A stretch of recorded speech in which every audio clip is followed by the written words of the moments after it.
Hello everyone, my name is David Cantu. I will be doing today's live in English. Laura typically does the ones in English, but for some reason we switched them today. So thank you so much for joining me. I see that Jenna is already here with us. Hi Jenna, I know you were here last time. I was moderating this live.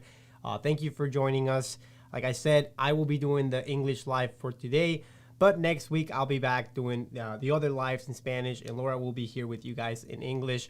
But thank you so much for joining us. Ali's also joining us from Facebook. There you can see the little logo.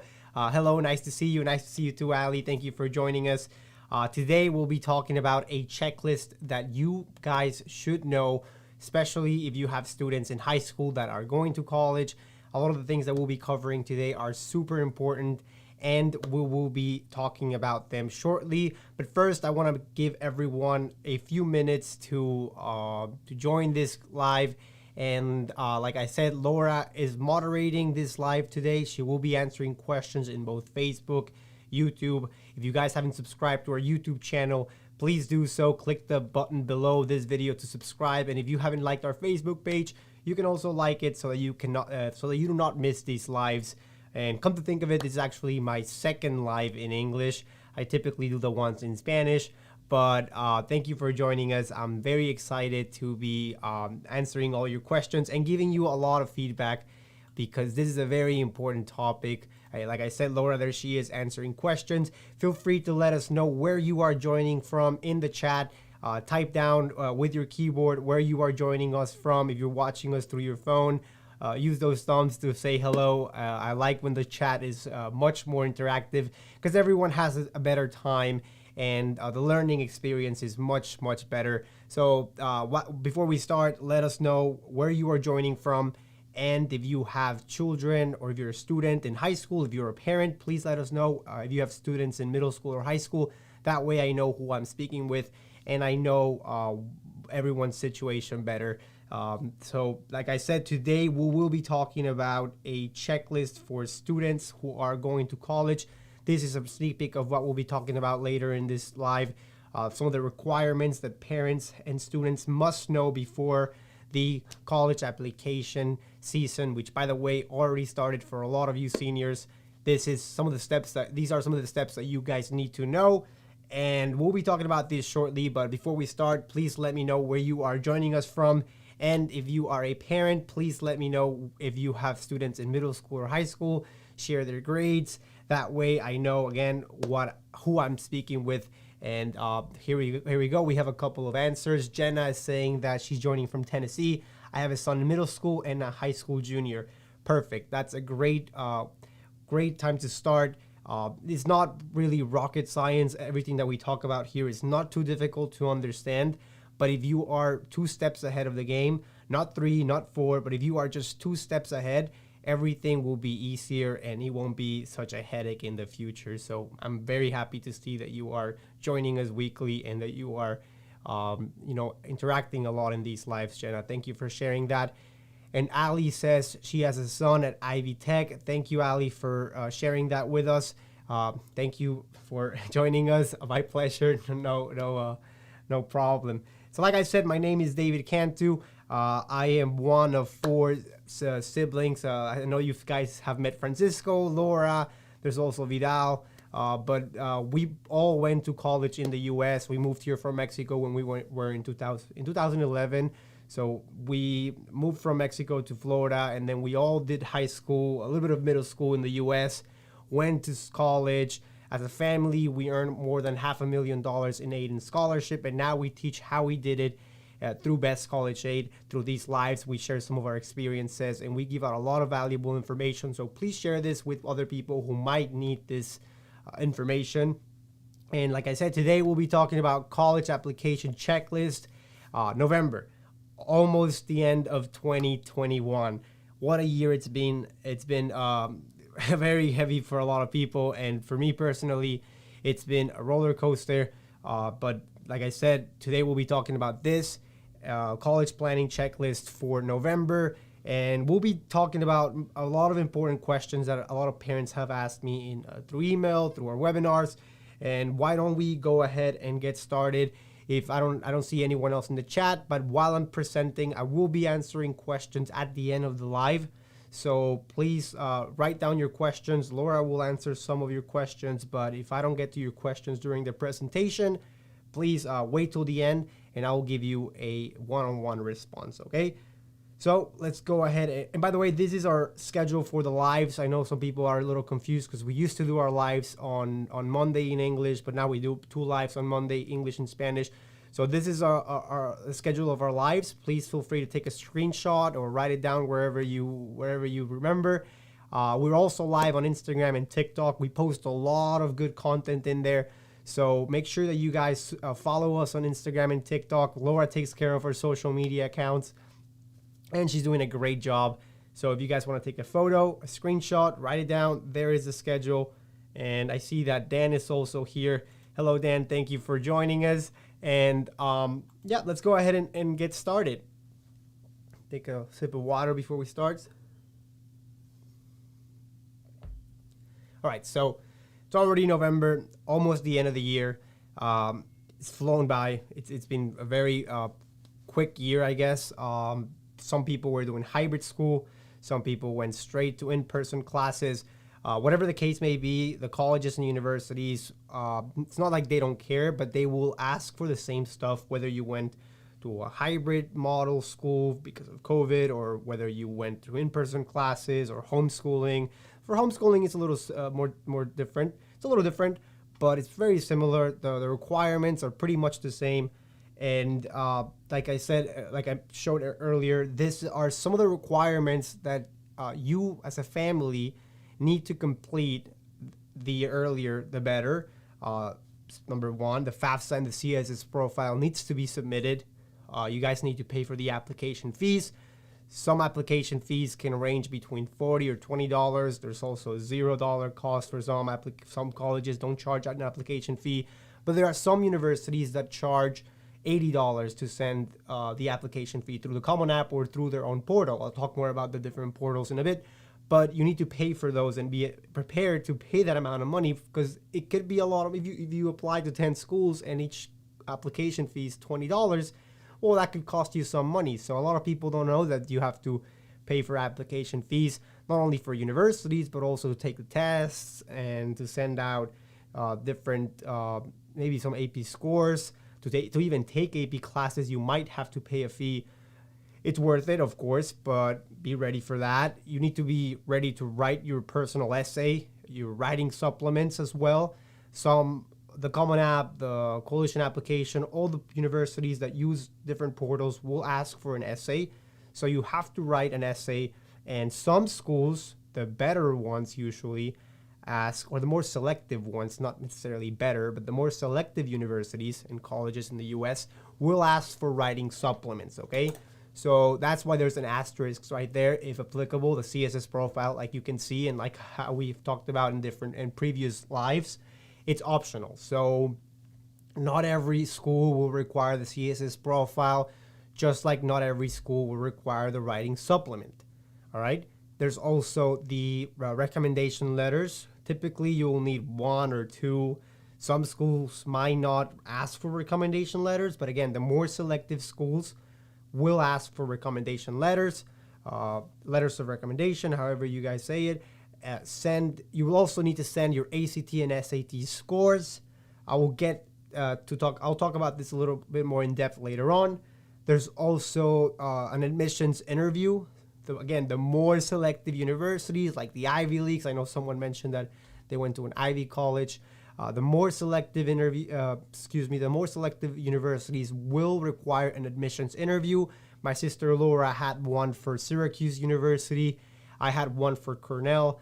And there's 2 types of interviews. We talk about them in more depth inside Best College Aid. But one of them does count for admissions and the other one doesn't count for admissions. Like, it doesn't affect the admissions decision. So it's good to be prepared for both anyways, because that way you get to learn more about the school. But I will talk more about this in more depth. If you guys have any questions, also feel free to write them down in the chat.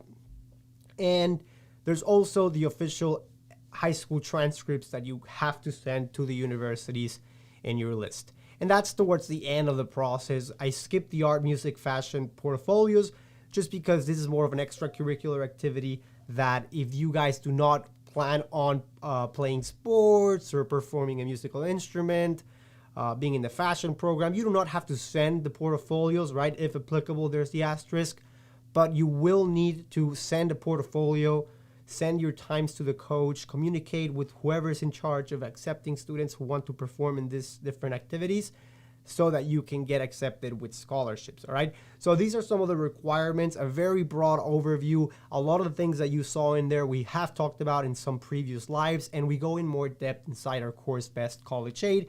But let's continue with the presentation.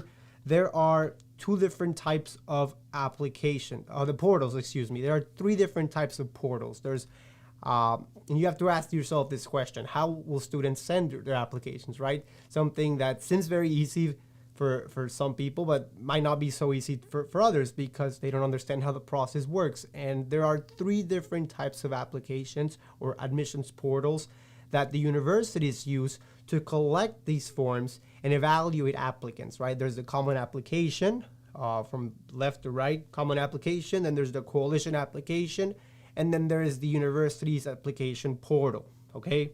So UF, for example, the University of Florida, they had their own application portal where I had to go on their website and I had to make an account so that they would evaluate my application and accept or deny me back when I was applying. So I actually wanted to show you that portal so that you guys can see. Let me type it in. If you guys can see it, university. So you go to the university's website and I spelled it wrong. There it is. There's UF. Typically you can click on, oh, there's no, oh, might be no Wi-Fi. All right, I'll try to get it to work. But if you go to the school's website, you will be able to see that they do in fact have a landing page where you can apply to that school through their own website. That's the point, all right? So I'll try to get it to work and I'll show you guys later. But yeah, so there's the, like you said, like it says right there, Cal State Apply. That's their own admissions portal website, okay? Now, these are the reminders for high school seniors. I know that a lot of this information might not apply to a freshman, a sophomore. Juniors should be having an idea of what this is, especially for next year. I know that Jenna has a student that's a junior. So super important to have this in mind. For early admission applicants, students who are applying early action or early decision, remember that there are three types of applications. There's regular decision, early action, early decision. Those are the most popular types of admission applications that students can send. But if you guys are applying EA or ED, you have to have these requirements done already. Or if your school has early decision or early action 2 or early decision 2, because they, depending on the school, they might have two different deadlines for early action and early decision. If that's the case for you or your student, then you have to have these requirements ready as soon as possible. You need to complete the FAFSA and CSS profile. Again, the school might not require the CSS profile, but that's for you to find out. There's application fees that have to be paid. I know that the University of Miami, I think to apply is around $60 to send an application, and Barry University here in Florida might be $0. So, you know, there's a trade-off between applying and not applying, or paying, excuse me, and not paying. There's also waivers that you guys can find and not apply for that fee, or not pay for that fee, excuse me. There's also the personal essay that should have been already completed, especially if you guys are applying early. Writing supplements, if you are applying early and they're asking for a writing supplement, you should definitely send or submit, excuse me, a writing supplement. Again, the more selective schools will require a supplement, so make sure that you guys complete these requirements as soon as possible, okay? What else? The student profile. So inside the common application, there is a section where you can write down if you played sports, any leadership positions, and that is basically the student profile. You should complete the student profile within the coalition application, within the common application, or within their own the school's website to have this requirement ready. This is another opportunity for students to shine and to show themselves beyond what the essay says, beyond what a grade score might look like. It's a competition, and what college admissions representatives want to see, starting from freshman year or even before high school, they want to see who this student is. Is it an athlete? Is it someone that is into the arts? Is it a creative type student? Is it an academic student? Is it a leader? Is it a leader? Again, all these questions can be answered within the student profile section of the Common App, or even within the essay, right? That's another opportunity for students to really show themselves beyond just a number, a class rank, etc. Now, letters of recommendation, you guys should be asking, or if you have students, the students should be asking their high school teachers, coaches, a priest, or someone that might know them outside of school for a recommendation letter. And they should submit these recommendation letters within the common application, through a coalition application. There's a place where you can submit them through there. And if you're asking a teacher, most teachers have access to the common application, and it can be done with you looking at the recommendation letter, okay? So you don't have to read it and then send it. That's actually not something that we recommend. You should waive the right to read those letters, because it doesn't really look good when you read it. That the university, the admission reps might not like that so much. But anyways, that's a little bit more technical. I want to make sure that this is just a quick overview of the requirements. I know that with the holiday season, time is of the essence, right? So another requirement is to submit and send your best ACT or ACT scores. There's 2 asterisks right there, because unless you are applying to a test optional school, if you're applying to a test optional school, that means that they do not care about SAT or ACT scores. So it's not necessarily that they don't care. They do care if they're good scores. But if you don't feel like that score can help you get in or can help you get an academic scholarship, then it's best not to submit that score, right? So that's something to consider, and something that we talk about in more depth inside Best College Aid. What else? Again, the portfolios. If you applied early to a university or a college, most likely you will need to submit your portfolios already. If you talk to a coach and you want to play a sport, the recruitment process should have already started. It's not good to wait till December, because it really doesn't show much interest from your part or from the student's part. So starting the recruitment process earlier, or sending out your portfolios to the directors of different programs for extracurriculars is super, super important. And lastly, you have to send your official high school transcripts. You will have time to do this maybe until after you submit your application, because some schools will actually want to see your grades for the second semester of high school, so your grades for the spring of senior year of high school. But this is something that your guidance counselors will take care of when you get to senior year. And for those who are juniors, sophomores, freshmen, the best advice I can give you is to continue to have a GPA above 3.0. Take advanced level classes, honors classes. Don't just take regular classes. Take classes that you enjoy, and really make sure that you do well on them, because that is one of your only responsibilities while you're in high school. There's not, unless you play a sport or you do something else, grades should be something that always should be taken care of. All right. So, moving on now to our regular decision applicants, right? There's, like I said, 2 types of applications. There are people who apply with priority, early action, early decision, and there's students who apply regular decision. Or there's also a third, rolling admissions. But we're not going to talk about that one, because that one is a little similar to regular decision. But if you are applying regular decision to colleges and universities, you need to continue working on your regular decision application, okay? So what do I mean by these? A lot of students don't know what I mean by this, and I will explain with this checklist. It's very similar to the other one, but some things might be a little different, okay? So the FAFSA and the CSS Profile, again, it opened October 1st, like we mentioned a couple of weeks, almost a month ago, actually, a month and 7 days ago. both applications opened. You can submit the FAFSA already and send them to the schools in your list. If the CSS profile is required by the universities in your list, you should submit the CSS profile as well. We go over how to complete these forms inside Best College Aid in more depth. But if you haven't done that already and you're a senior, you need to do this as well. If you are in college, you need to submit these scores again. You need to submit these forms again because they have to be submitted every year, especially the FAFSA, the CSS profile might not be something that you have to do every year, depends on the school. But again, pay the application fees, be ready to pay that. If you have access to a waiver, you might not have to pay the application fee, so that's a good news for those who qualify for fee waivers. Finish your personal essay. Again, for tips on how to write a personal essay, we recommend you watch our previous live where we talked about this in more depth.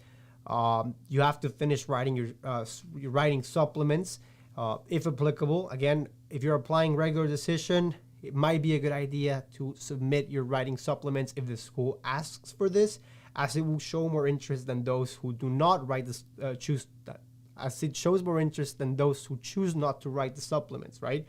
All right, so you also have to submit your letters of recommendation. Ask a professor who you know, a coach, someone from an independent club that you participate after high school. That's a great person that could write something that might make you stand out from the rest of the other applicants, because remember, you guys are fighting for a spot at that specific college or university. And the letters of recommendation, the writing supplements, the essay, all these things that are not specifically numbers, like a GPA, an SAT score, class rank, really makes you stand out beyond what a number would, right? So you also need to complete your student profile. Again, another thing that can make you stand out. You need to improve your ACT and SAT scores. Again, if you're applying test optional, you don't have to submit your scores. But if you do well on these tests and your scores are above what the previous class who went to the university are, then you should submit your SAT scores or ACT scores.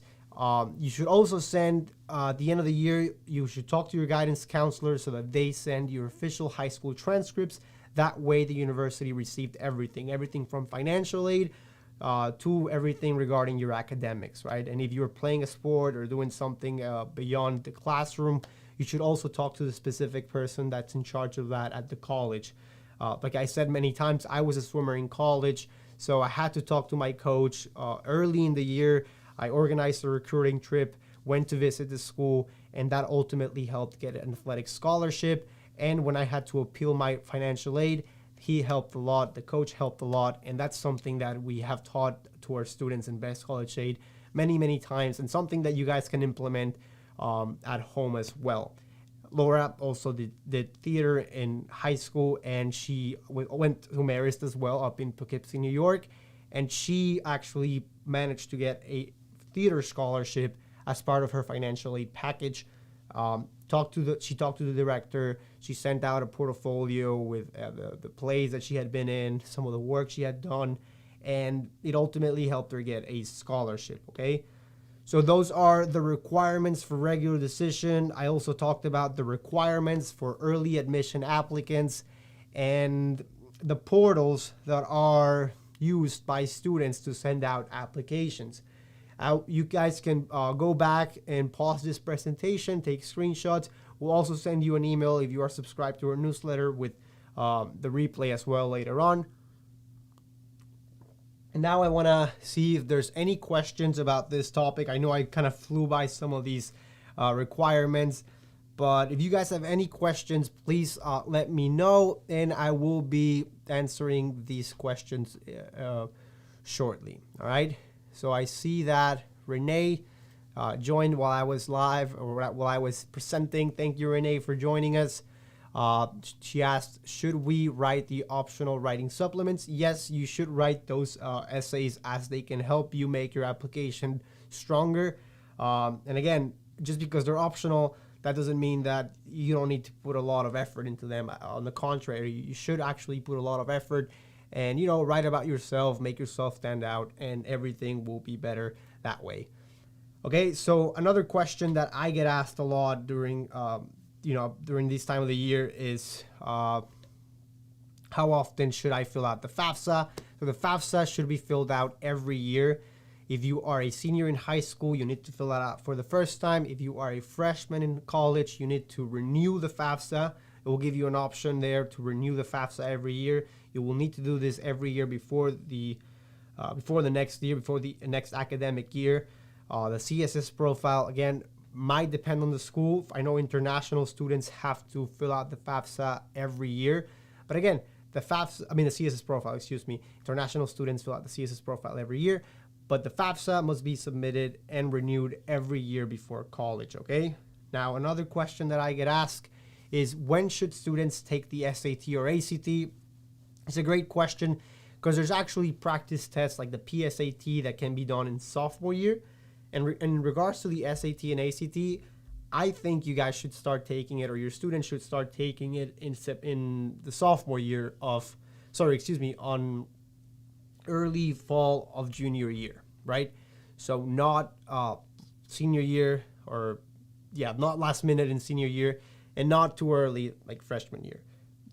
And especially nowadays that there are a lot of test optional schools, it's best to worry about academics like the GPA, college level classes that can earn you credits or college level credits and increase your odds of receiving academic scholarships than it is to worry about the SAT and ACT. But that's just my opinion. If you're a good test taker, go ahead, take them, and that could also help you a lot. I hope that you found this information useful.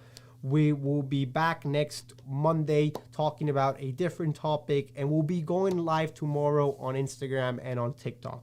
Okay, that's the schedule. Thank you so much for joining. My name is David Cantu, and I look forward to seeing you in our next live. Thank you.